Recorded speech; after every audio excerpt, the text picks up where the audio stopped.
Apa ya? Nggak usah dikunci ya.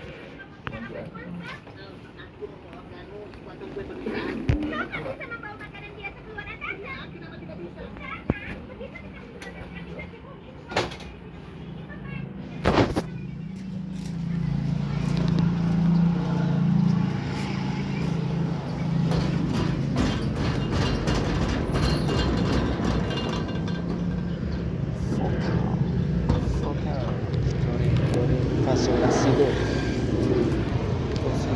Fasilasido.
Itu handphone yang mau disetting yang mana? Kalau memang mau disetting ya dibawa, ngaco. Pakai ini aja, yang lain. Handphone yang lain. Yang itu lagi dicas semuanya. Cuma bolak-balik nanti kerjanya.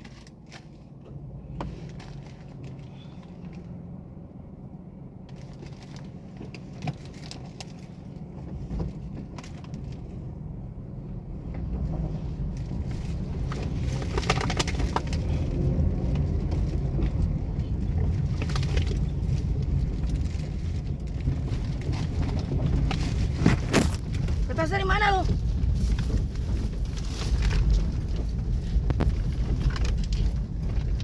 Kertasnya di mana? Tahu siapa yang megang.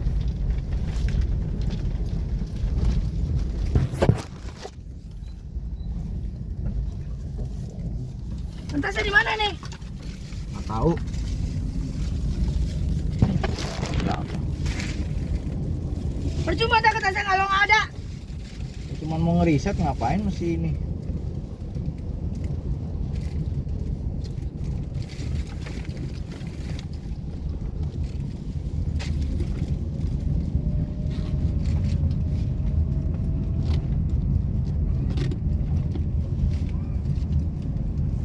Kertasnya ada ke TV tuh. Bego banget sih. Jangan nanya kertasnya bolak-balik jauh gitu.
Ntar gua lagi install nih. Yang ini.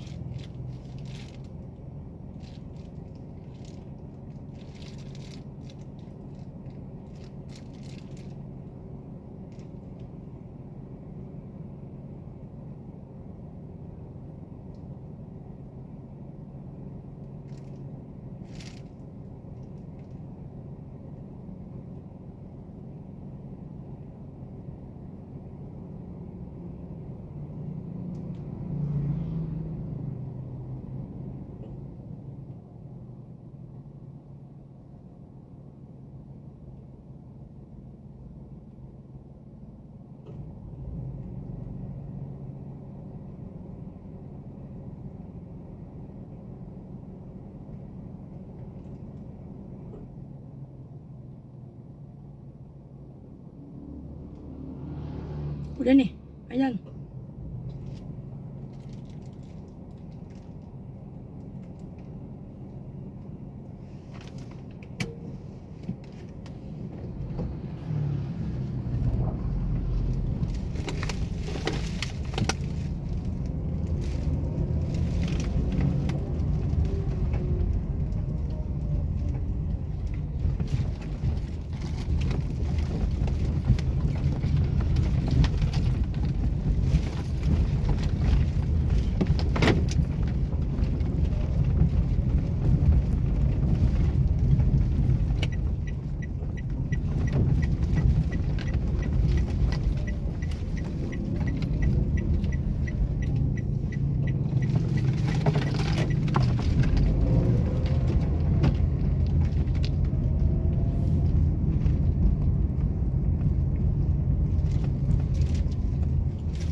Depan dikit lagi juga ada tuh kayak cuma CCTV juga.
ada tuh.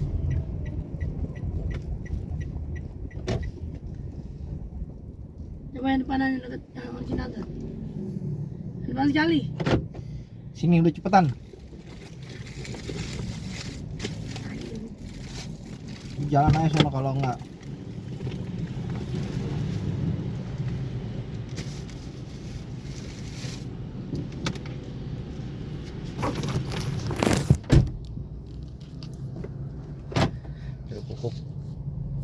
Pupuk kabel. Ada manusia manual. Manual sekali. Ngeriset lah. Maksudnya risetnya bukan riset tentang sesuatu yang penting gitu loh. Sesuatu yang justru nggak penting. Kalau menurutku sih nggak penting banget ya. Ngapain coba ngurusin begitu. Padahal di dunia ini masih banyak hal yang bisa diurus sebenarnya. Tapi jangan ngurusin yang nggak penting gitu. Oh yes, jadi di video kita kali ini aku lagi mau sharing-sharing aja guys. Sharing mirip kayak si Koyong ya. Ngirim paket guys, mantap dia nih. Nah ini dia kayak kemungkinan ya, ini mobilnya nih mobil tangan pertama guys. Soalnya ini mobil masih baru banget nih ya kan. Jadi ini mobil ini namanya Wuling guys, bukannya Xenia ya, bukan tuh ya kan, kelihatan kan dari mukanya juga muka pemikir banget ya, kelihatan banget nih, bangetan pokoknya mikir terus dia. Dan mobil ini dia beli tahun 2021 cuy, pas banget waktu baru keluar, pasti digias dia belinya. Nah gini guys, jadi kalau misalnya orang yang di apa sih nggak apa-apa guys, nggak apa, serius nggak apa. Jadi gini guys, kalau misalkan di tahun 2020-an something, pokoknya 2010 ke atas lah, lari om, bukan lari aja dulu ya, jangan lari dari kenyataan om. Jadi tahun 2000-an ke atas itu biasanya rata-rata orang-orang itu udah menikmati generasi kedua atau ketiga cuy di keluarganya. Nah jadi keturunan generasi kedua itu biasanya tuh sudah mulai bisa menikmati hasil dari keluarganya. Nah generasi ketiga ini udah 2010 ke atas cuy, biasanya di keluargaku ya maksudnya ya. Itu biasanya tuh menghancurkan efek yang sudah dibangun. Nah itulah. Nah sekarang aku nih sebenarnya masuk di generasi jadi harus yang kedua cuy. Cuman di generasi kedua aku nggak tahu aku dapat apa ya kira-kira ya. Hikmah guys. Selama aku hidup aku dapat hikmah ya. Pernah aku disuruh makan angin di sekolahan. Itu kan kayaknya hikmah banget ya. Umur 3 tahun sekolah ya kan. Makan angin aja lu biar tahu rasa. Apa rasa angin? Aku juga nggak tahu guys rasanya apa ya. Sampai hari ini kayaknya rasa angin itu sepoi-sepoi sih. Tuh, kelihatan angin bisa menghelus, maksudnya menghembuskan. Nah, menghembuskan napasnya ke sebuah pohon. Jadi pohon berangin-angin. Ya, pohon yang rindang berangin. Nah, kalau ini dia karyawan, kerja ini. Fix si abang ini kerja. Jadi kalau orang kerja, ya pick up gitu ya. Ya nggak ada sesuatu yang diperjuangkan cuy. Nah, ini secara perjuangan ya. Generasi pertama membangun ya, generasi kedua meneruskan, membanggakan keluarganya cuy, bukan negara ya, Indonesia bukan. Kalau mau mengharumkan nama Indonesia tuh sebenarnya bisa banyak hal yang kalian bisa buat cuy. Mulai salah satunya adalah mencari sesuatu yang belum ditemukan ya, ingat belum ditemukan, bukan belum dicapai. Kalau sesuatu yang belum dicapai menurutku itu buat diri sendiri, karena itu pencapaian gitu loh. Nah kalau misalkan generasi ketiga itu biasanya sudah mulai bisa mendelegasikan ke generasi keempat biasanya, karena dia udah asik nih hidupnya, dari lahir aja udah jadi kaya gitu kan. Beda sama generasi pertama ya. Udah susah mesti cari tahu kenapa dia susah dan bagaimana caranya keluar dari kesusahan itu, begitu cuy. Kalau misalnya kalian hari ini ada di generasi pertama, bersyukur kalian. Bersyukur bang. Bang. Apa ini? Si abang udah lewat aja depan gua. Jadi generasi pertama ini harus bersyukur guys. Karena apa?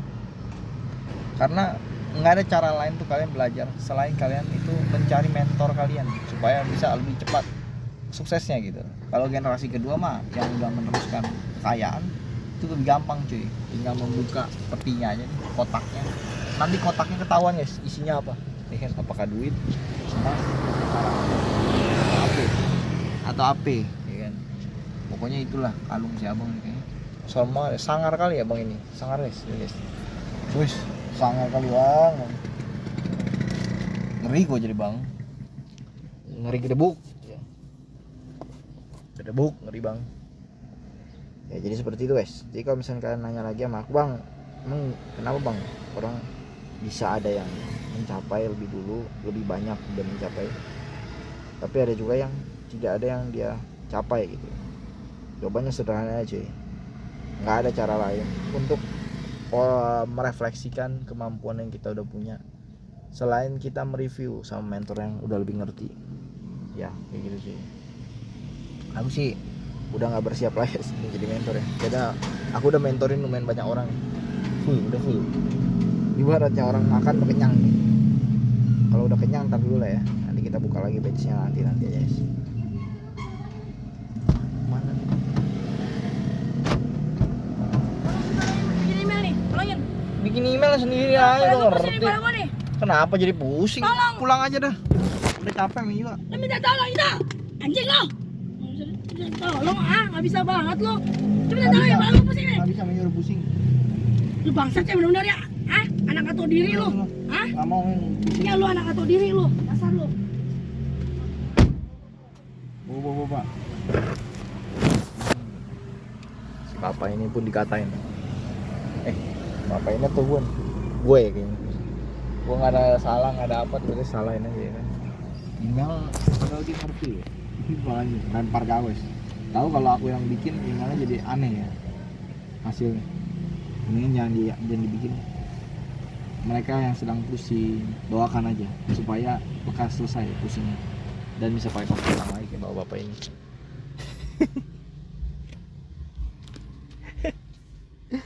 Ya kocak. Masalahnya kos kutang terus nih bang, jadi diangkat-angkat nih. Nggak ada masalah lain lagi sih kos kutang. Kayaknya sih gak ada ya. Itu aja kos kutang aja bang. Karena kos kutang ini legend si abang. Taruh aja. Ah iya bang. Ini tukang bubur. Ini tukang bubur ya, ini tukang bubur. Bukan es. Ih, iya lo. Kok iya? Ya itulah. Ya gue juga siapa. Kita bisa ketemu pernah ketemu. Kan udah lupa dari mana. Cuman lu tahu bang. Bikin sewot orang aja soalnya.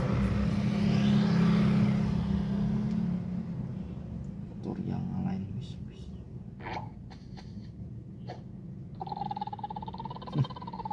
Oke, kembali bersama Jam saya akan jam 15. Video kali ini gue pengen bikin tutorial buat kalian yang mau ngalahin MrBeast. Soalnya dari kemarin banyak banget nih yang komen nanya, "Bang, gimana sih cara ngalahin MrBeast? Bang, bisa nggak sih ngalahin MrBeast dan mengharapkan foto permanen ini?" Itu kan kayak jarang pasar gitu ya. Yang bikin buat tapi apa tahunya? Tapi kok bisa komposisi dari buat yang ngalahin MrBeast kayak kualitas foto, ngalahin desain, foto global itu kayak tolong banget. Mana bisa? Terus juga buat apa bangsa gitu kan. Jadi mudah-mudahan tutorial ini membuka pikiran kita untuk akhirnya mengambil jalan yang tepat untuk ngalahin MrBeast. Maka di situ suara konten kreator yang sebenarnya ada di situ. Nah, kalau kita sama-sama nih apa nih? Ini udah mau nanti banyak faktanya. Subscriber dia 300 juta bangsa. Terus fakta selanjutnya adalah total.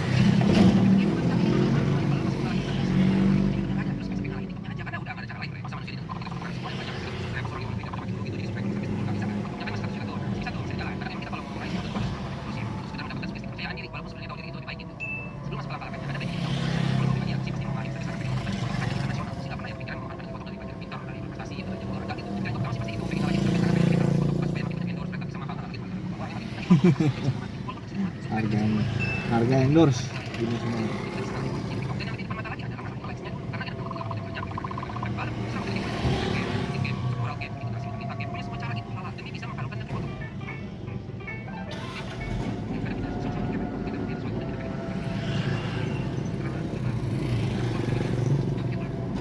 Coba mikir ulang deh lu, bisa gak mikir? Kita sih nggak bisa mikir.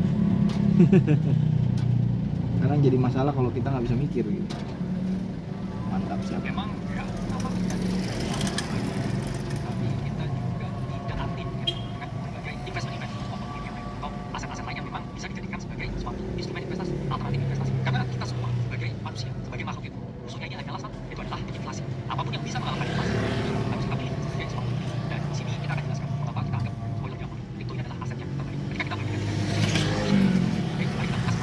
masing-masing. Pertama adalah aset lintas generasi yang harus dimiliki oleh semua orang. Kita semua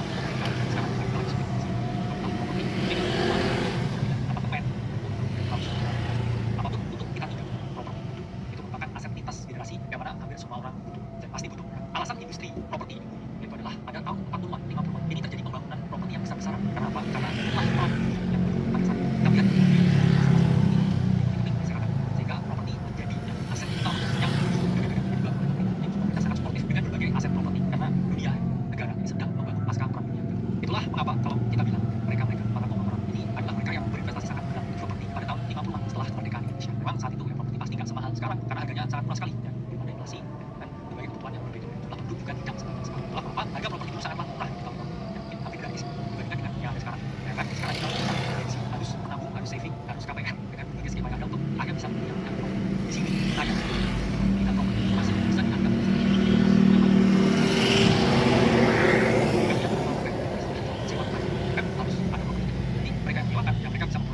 dan kemudian dua, persediaan dari properti ini kan tetap dan akan selalu nggak ada tanah ini bisa nambah kedua yang itu satu dan atas baru yang di sebelah juga dan kita melihat kan yang kita karena apa? Karena ininya pertumbuhan kita lihat overpopulation juga salah satu masalah yang besar. Itulah kenapa kita lihat masalah overpopulation.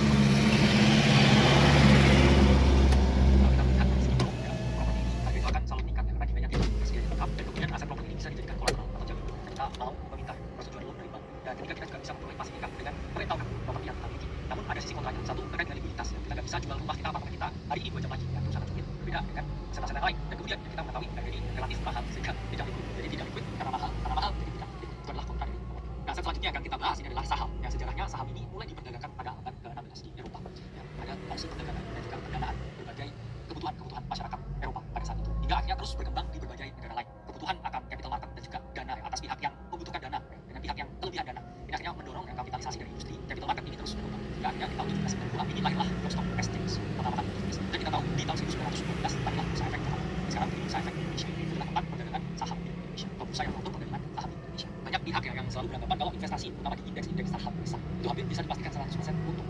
Karena apa? Karena kalau kita lihat ya dari berbagai data yang ada dari SPX ya, indeks terbesar di US stock market ini selalu quote yang mirror dengan money supply yang ada. Jadi kalau kita di sini ya global M2 money supply dengan S&P 500 ini catnya bukan hanya identikal tapi saya bilang kembar siam. Itu artinya apa? Hampir semua ya uang yang beredar ya, ini selalu akhirnya masuk ke dalam saham indeks saham besar. Bahkan ya ini kita kalau melihat ya SPX ini selalu mengalami kenaikan tidak peduli bagaimana keadaan inflasi, tingkat pengangguran atau berbagai alat ukur ekonomi yang lain. Jadi hampir bisa dipastikan quote kalau kita ingin beli indeks saham seperti S&P ya kalau di Indonesia dari IHSG ini hampir selalu mengalami kenaikan. Ya, kenapa? Ya mungkin kadang ada koreksi 1-2% koreksi itu wajar. Itu adalah market ya, itu adalah sistem market ya. Tapi itu long run sekarang sampai 20-30 tahun lagi itu akan mengalami kenaikan. Dan ini alasan saham ini akan selalu mengalami kenaikan. Pertama kalau kita lihat dari segi psikologis ya, kita tahu the greatest fools theory. Lalu teoris akan selalu ada orang baru di market, orang bodoh baru untuk membeli di harga yang lebih tinggi. Sehingga ini akan selalu mengalami kenaikan. Ya, karena mereka tahunya saham, indeks dan lain sebagainya. Sama kayak saya ungkapkan sekarang. Oh ini indeks akan selalu naik. Kamu dengar informasi ini bilang ke mama, mau bilang ke papa, saham itu akan selalu naik. Sehingga orang-orang baru ini membeli dan ini akan terus mengalami kenaikan. Yang kedua kalau kita lihat dari monetary policy akan selalu ada uang yang baru yang beredar. Kenapa? Karena udah tidak ada lagi gold standard, udah tidak ada lagi standar emas yang ungkapkan bahwa oke jumlah sekian dan kita harus batasi peredaran uang.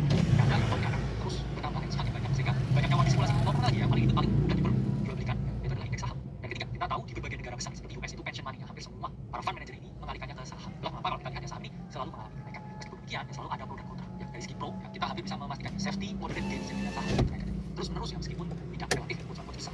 Tapi pro-nya kita juga likuiditasnya cukup bagus. Kalau kita mau cash out ya indeks yang kita punya sekarang itu juga bisa. Dan terakhir ya, peraturan saham ini hampir di semua negara yang punya perusahaan sehingga udah jelas tidak di area yang aman. Namun saham juga memiliki kontra terutama di aset yang sentralisasi. Hanya orang itu aja yang tidak pegang. Kemudian yang kedua saham berarti bisa diterbitkan sehingga tidak ada standar jumlah tertentu berapa banyak yang maksimal bisa terbit. Yang ketiga ya kadang-kala pemilik ini memiliki alokasi besar. Ya, karena kita lihat ya fenomenanya kita ini kadang hanya memperkaya segelintir orang. Ya, sama seperti analogi Amazon naik 30% ya kita dengan uang 100 juta kita mungkin happy ya. Kita bisa beli motor baru tapi dengan kenaikan saham Amazon 30% Jeff Bezos itu bisa beli pulau baru. Dan itulah adalah dunia kapitalisme yang ada. Dan selanjutnya kita akan bahas komoditas ya. Bener juga ya.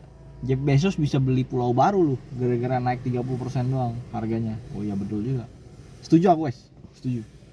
Ibaratnya kayak company nih, ya kan? Company aku bisa gaji orang 100 juta. Itu aku udah bisa ngebeli mesin 20 mesin baru gitu ya. Bisa bener guys. Bener, kerja bagus. Bener. Paling keren ya kalau bilang ya buat anak agak tua itu adalah emas karena orang menganggap emas ini nilainya paling stabil nggak akan pernah naik. Dan emas ini udah ada sejak buat tahun lalu karena setiap orang ya, yang mau menambah emas ini selalu memiliki difficulty tertentu ya harus menambah. Kemudian kalau tahu di situ ada tempat emas yang selalu diperbutkan oleh raja-raja oleh kekaisaran buat di zaman sekarang bukan sama. Bahkan emas ini levelnya dijadikan alat untuk perebutan antar negara. Nah itu memang karena emas ini juga terbatas. Bahkan ini ada data dari tahun 2018 number of conflicts dari penambangan ini selalu meningkat dari tahun 2000 ya. Ini di bawah 50 jumlah konflik. Tapi semakin tahun kita bisa melihat data yang semakin meningkat konflik orang yang memperebutkan area tanah dan ini tidak akan pernah bisa turun. Karena rasa greed dari manusia dan kebutuhan manusia akan sesuatu yang berharga itu membuat angka ini akan terus mengalami kenaikan yang signifikan. Kalau kita lihat, emas sendiri memang pro-nya stabil, nilainya itu relatif stabil dan cenderung mengalami kenaikan. Dua, ya, pengakuan dari negara dan berbagai institusi lain, misalnya beberapa penjamin dan sebagainya. Dan ketiga, yang masih juga cukup ada utility yang biasanya untuk perhiasan, untuk barang mewah, untuk berbagai yang sifatnya aksesoris praktis. Namun emas ini juga memiliki beberapa kontra. Pertama, kita tidak tahu jumlahnya emasnya ada berapa banyak. Bisa aja di bawah apartemen saya ini tiba-tiba